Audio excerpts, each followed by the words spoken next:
आमच्याकडं 200 लोक कामाला होते बाबांच्या कंपनीत. तुम्हाला माहीत नसेल सांगते. आमच्या नाटक कंपनीचं नाव होतं संगीत बलवंत कला मंडळी असं काहीतरी होतं.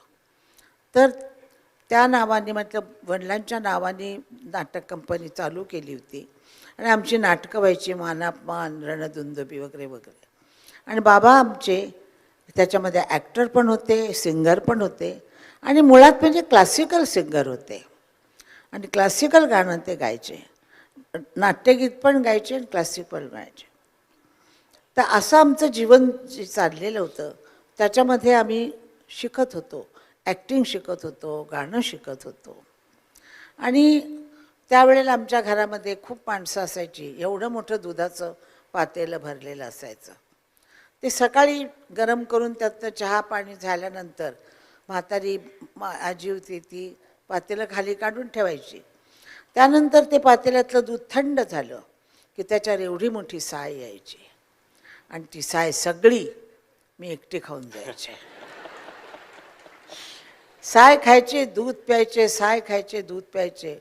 मी चांगली गुटगुटीत होते, याच्यापेक्षा गोरी पण होते मी.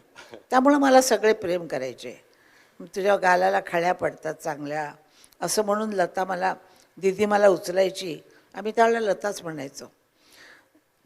दीदी हा शब्द हिंदीचा आहे, आपल्याकडे ताई वगैरे म्हणतो. दीदी मला उचलायची आणि कडेवर घ्यायची आणि खूप प्रेम करायची. आणि तिला सगळेच मला प्रेम करायचे. बाकीच्या सगळ्या घरामध्ये लुकड्या होत्या, ते सगळे तिखट आणि भाकरी वगैरे असं काहीतरी खायच्या, पण मी फक्त दुधावर वाढलेले. मऊ मखमली आवाजाचं रहस्य कदाचित तिथूनच. आणि काय की घरामध्ये मला कोणी काही बोलायचं नाही.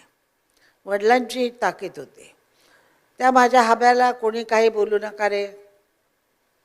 हब, पैलवान, पठाण ही माझी 3 नावं होती. पठाण